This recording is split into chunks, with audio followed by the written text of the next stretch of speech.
Sladké mámení. Čaute, zdravím vás Dano. Vítajte pri 5. dieli podcastu 8. 9.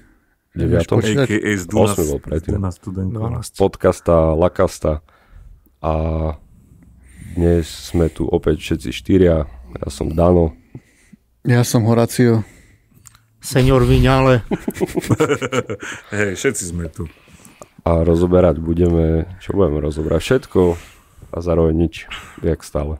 Dnes sme si povedali, že vám povieme o našej konvenčke, o našich pocitoch, o našich dobrých, o našich zlých pocitoch, o našej ekonomickej situácii, že máme vily, neviem ako to spieva. Že máme vily?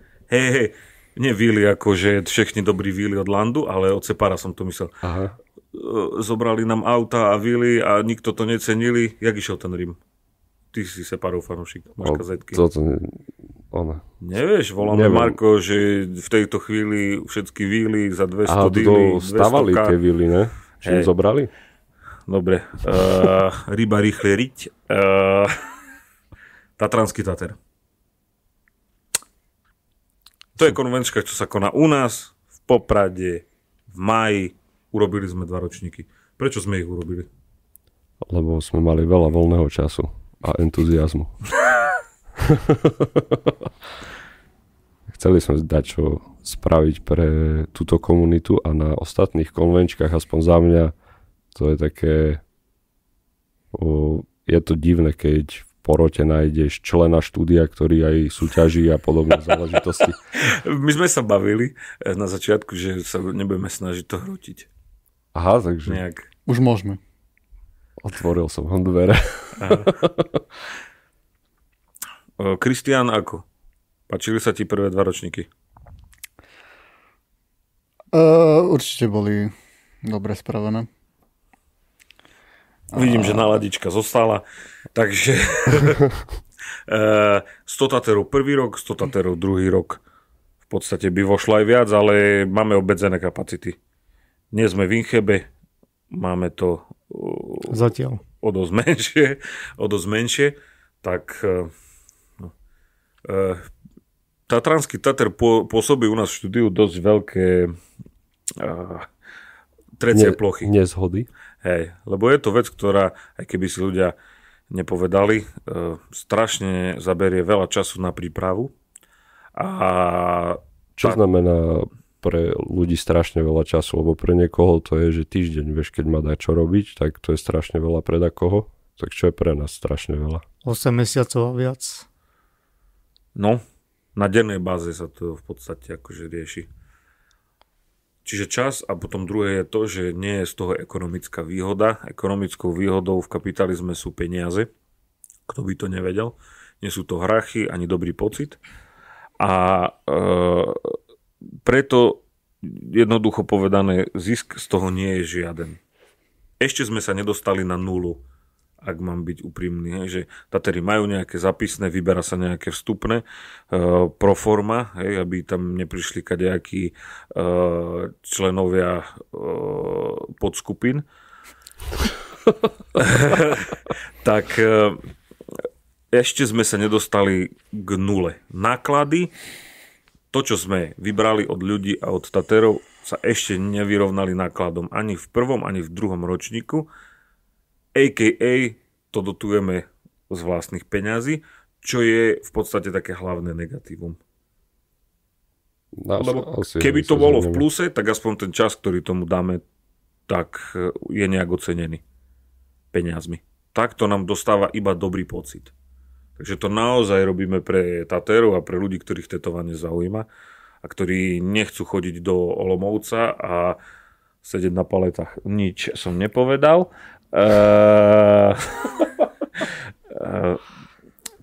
Tak, ale inak máme tú akciu radi. Nie preto, že by sme mali nejakú pozornosť, aspoň ja to tak vidím, hej, lebo vidím, že sa k tomu Kiko nemá, nechce sa k tomu tak vyjadrovať. Tak ja to robím na zdravíčko, pravda. My to naozaj robíme, pretože sa to proste nedialo v takých intenciách, aké by si Slovensko zaslúžilo. Tak. A nielen asi Slovensko, aj Česko. Hej, ale Češi, to si tak povedzme, sú to naši bratia, máme ich radi, ale plno ľudí z Česka nechce sa im cestovať až do Popradu. To je pravda, ale... Apropos, napríklad mal prísť minulý rok, hej, však to môžeme povedať, tieto interné veci, a Robert Rosenberg, kto nevie, tak Robert Rosenberg je král českého porna s tetovaním. Kto mal prvý tetovanie, Rosenberg či Tyson? Tyson, nie? Tyson, takže s okopírovaným, promiň Roberte, s okopírovaným tetovaním od Mikea Tysona na tvári, a mali sme s ním robiť rozhovor. To sa ľuďom páčilo, že tetujeme a rozprávame sa s ľuďmi. Tak to sme mali robiť aj s Robertom. Možno sa nám ho podarí presvedčiť, aby prišiel tento rok, lebo boli sme s ním v podstate dohodnutí, ale nakoniec sa mu v podstate a jednoducho nechcelo ísť až do Popradu. Hej, podmienky nemusíme špecifikovať, lebo s každým boli podmienky nejak inak dohodnuté. Hej, napríklad ja som tam prišiel za žuvačky moderovať. Orbitky v Ružove. Vieš, si mi kúpil, lebo smrdelo mi z úst a som povedal, daj mi žuvačky, si mi dal orbitky a to mi stačilo za to, že som sa tam zúčastnil. Čiže s každým tie podmienky sú dohodnuté nejak inak a mal prísť Robert a neprišiel kvôli tomu, že je to až v Poprade. Ja som chcel uviesť jeden príklad za všetky, ako hovoril môj profesor na vysokej škole, a to nemám vysokoškolský titul. Jeden príklad za všetky. Takže pre Čechov je to ďaleko. Častokrát. Aj keď máme peknú prírodu a sme niečím výnimoční, to, že ľudia vedia, kde je Poprad, nič proti Lovíno bani, alebo Cino bani, alebo Gelnici. Ale keď poviem v Čechách Gelnica, nie každý vie, kde to je. To vieš? No, aj s tým Popradom, podľa mňa. Ledva ja viem, kde je Gelnica. Problém. Ale keď povieš Poprad, pomočka Tatry, tak väčšina ľudí vie. Tak aj minimálne spadli, alebo sa chystajú tu ísť spadnúť. Kvôli najmenším veľhorám. Sem český turista v Tatrách. Nezabudnite si Kroxy. Čiže máme radi Čechov, ale nechcú k tam veľmi chodiť.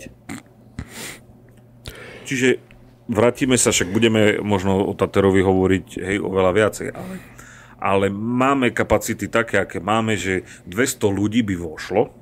Viac som to chlapcov presviečal, ale museli by tetovať po zadných chodbách športovej haly. Na hajzloch. V reštike.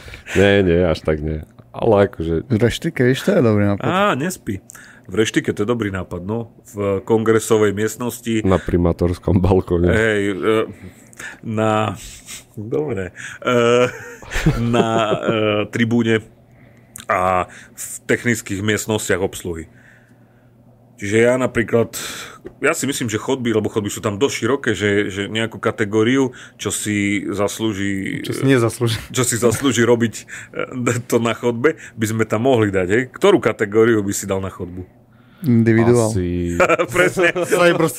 Alternatív a individuál, a.k.a. smetný koš konvenčky.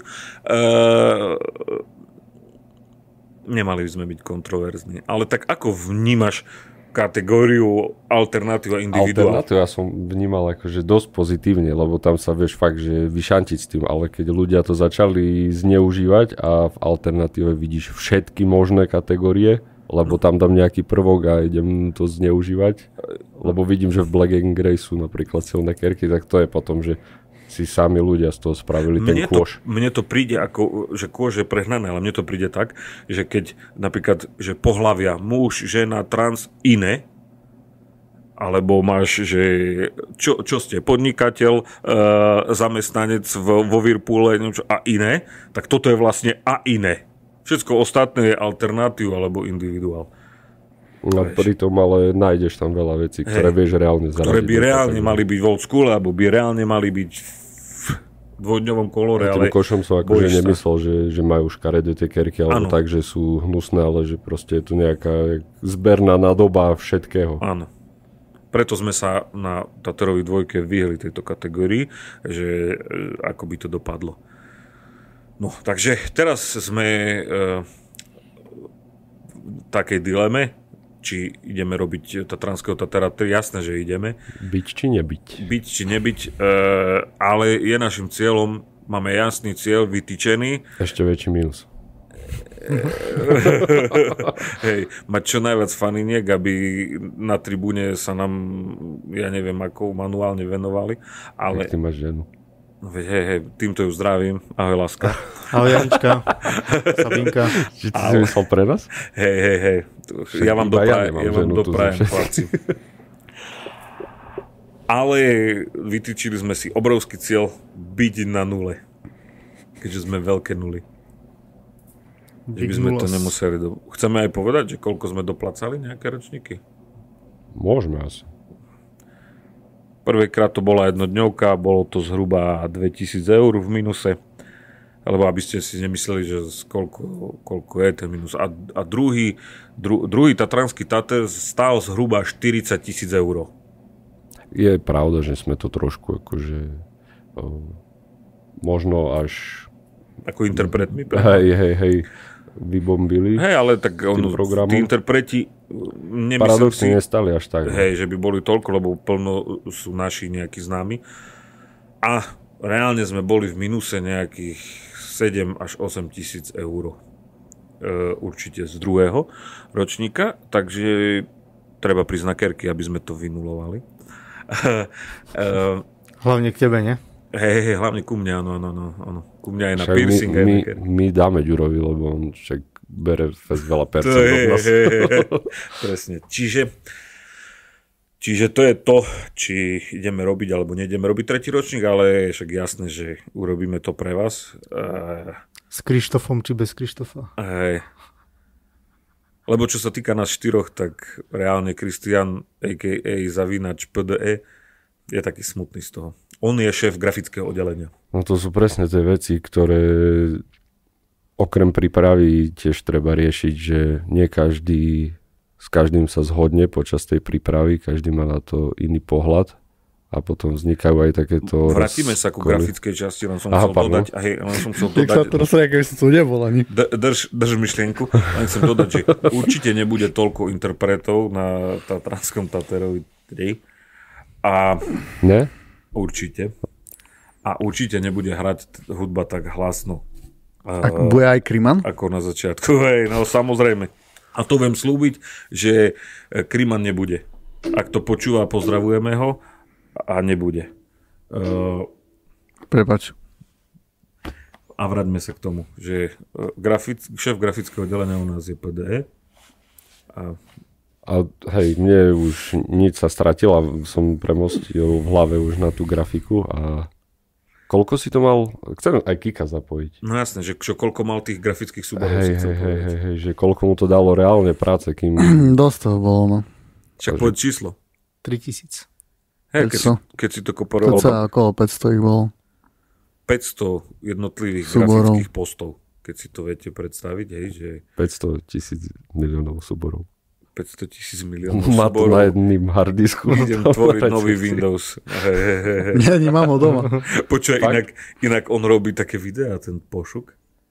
A vieš, ak sa volá jeho... Ja som to asi, že všetko videl, to je strašne, to je dobré. Ale volá sa to... Ako sa volá ten jeho... Paranormálne, mysteriózne. Nie, on sa volá... No nie mi dobre, že si neviem spomenúť na text, lebo sa to volá... Už viem.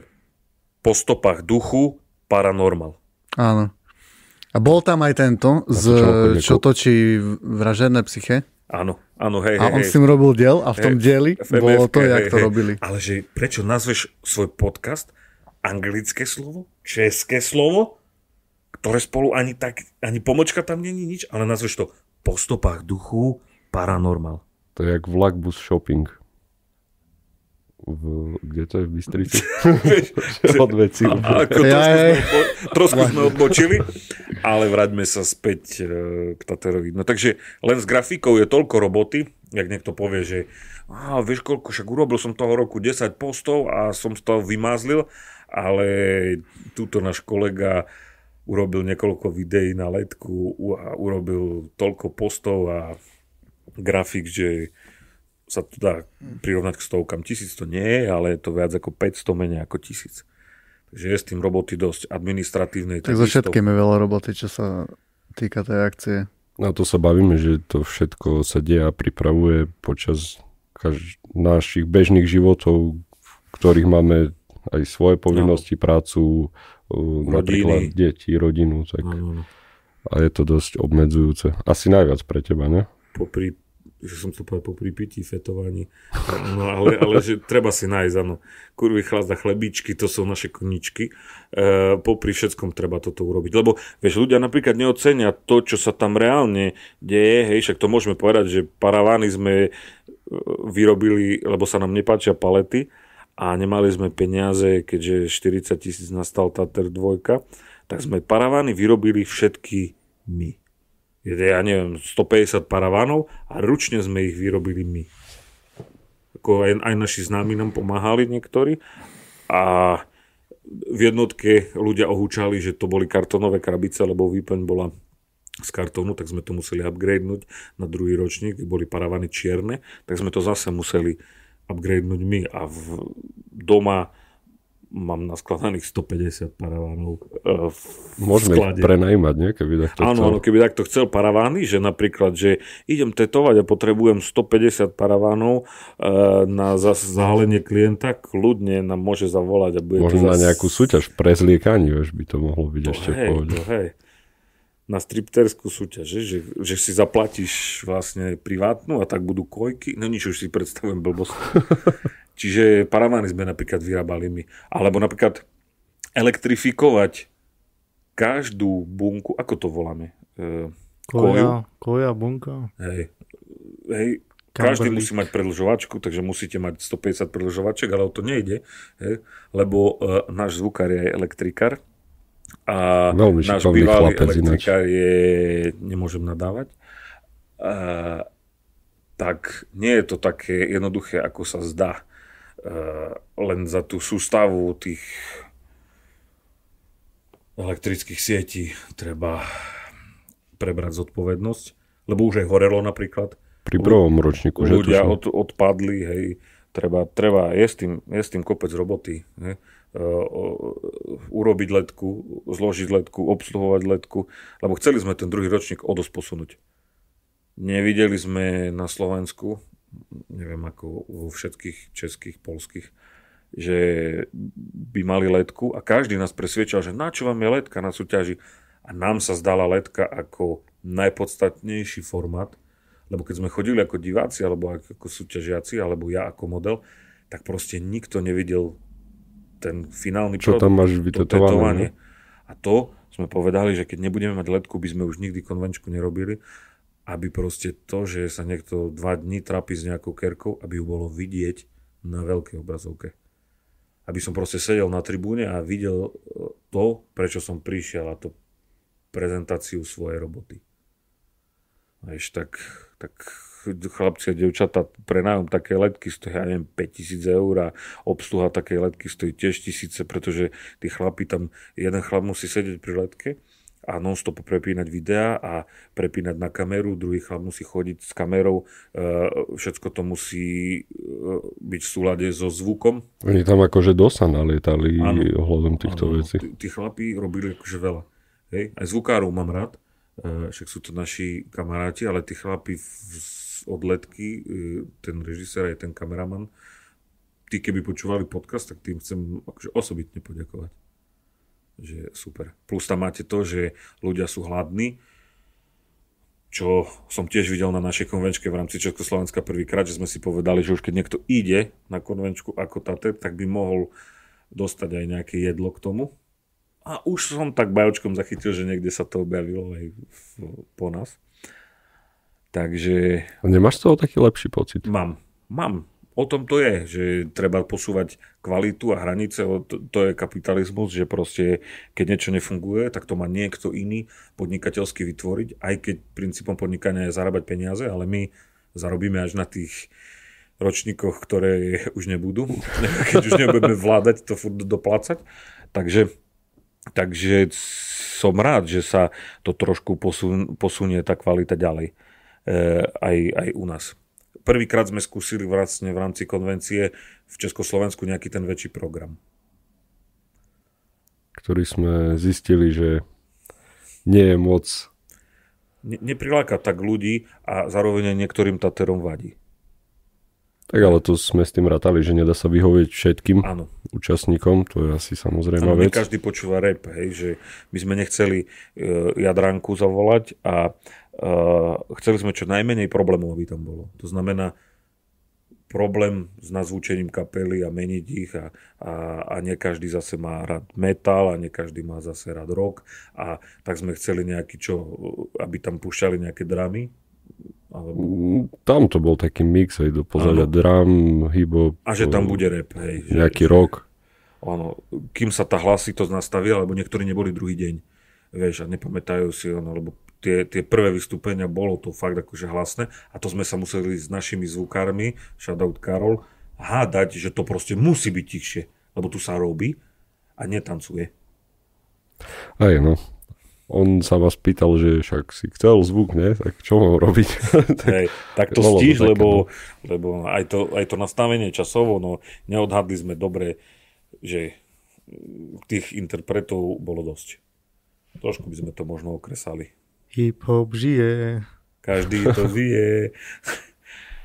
Lebo u nás v štúdiu sa v podstate najviac počúva rap, hip-hop. Keď je tu Denis, tak aj reggae, ale...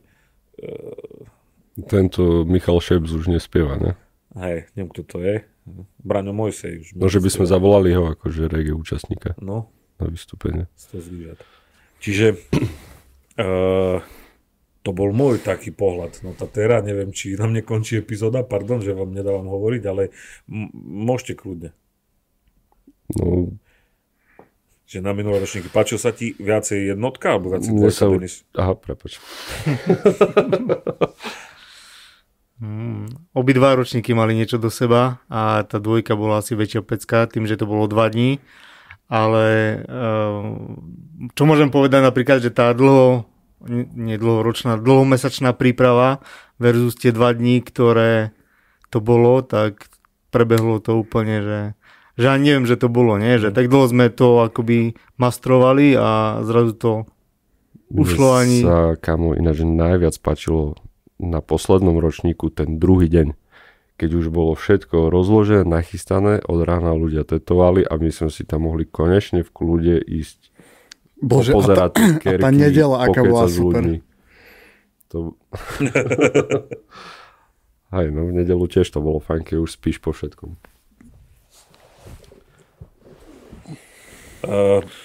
To si ľudia v podstate neuvedomujú, že Kristián, kedy je najväčší stres pri výrobe konvencie? 9 mesiacov pred akciou. A 9 hodín pred akciou. 9 mesiacov pred porodom, ale že posledný týždeň je fakt hardcore, aby všetci prišli a nakoniec aj tak ti, ja neviem čo, šéf vyhadzovať SBS-károv nepríde, lebo mu doniesli džakúzu. Zdravím ho. To sa stáva, no. Hej, a on proste tepelnú kaďu na teplú vodu, ktorú si bude zohrievať, neviem, a že proste musí tam ísť na chatu a musí to montovať. Alebo, že elektrikár ti 2 týždne predtým povie, že ti to nepríde zapájať, lebo... Ale drinky sme mali dobré. Drinky sme mali super, hej. Drinky boli fakt, no. Akože... Drinky sme mali super. Aj keď, no... Aj keď som nemal ani jeden. Fakt? Ja som mal asi... Si šoferoval? Hej. On bol jazdec. A nedeľa je vlastne, čo chcel povedať Kristián, je deň po. To si všetci užívajú. Si povedia, Ježiš, jak som tetovala, 2 dní som unavená, model, idú spolu domov, užívajú si kerku, možno vyhral niekto. A my musíme upratovať. Odkladáme paravany. Hej. Ako, ja cítim, že by sme sa o tomto dokázali rozprávať aj hodiny a navrhujem, že ďalší diel nedáme už o tom. Že stopníme tento diel a nahrajme ďalší diel, kde by nás tí Tatéri, lebo toto je hlavne pre Tatérov, nie je to pre bežného človeka, veď toho to nezaujíma, že kde by nás Tatéri mohli počúvať o pár dní v ďalšom diele o Tatranskom Tatérovi. Asi na Tatranskom Taterovi. Hej. To nebola otázka, to som akože pohádal. Aha, ja, že zapýtaš. Kristián, rozľuď sa. Dovi? Vidíme sa na Taterovi.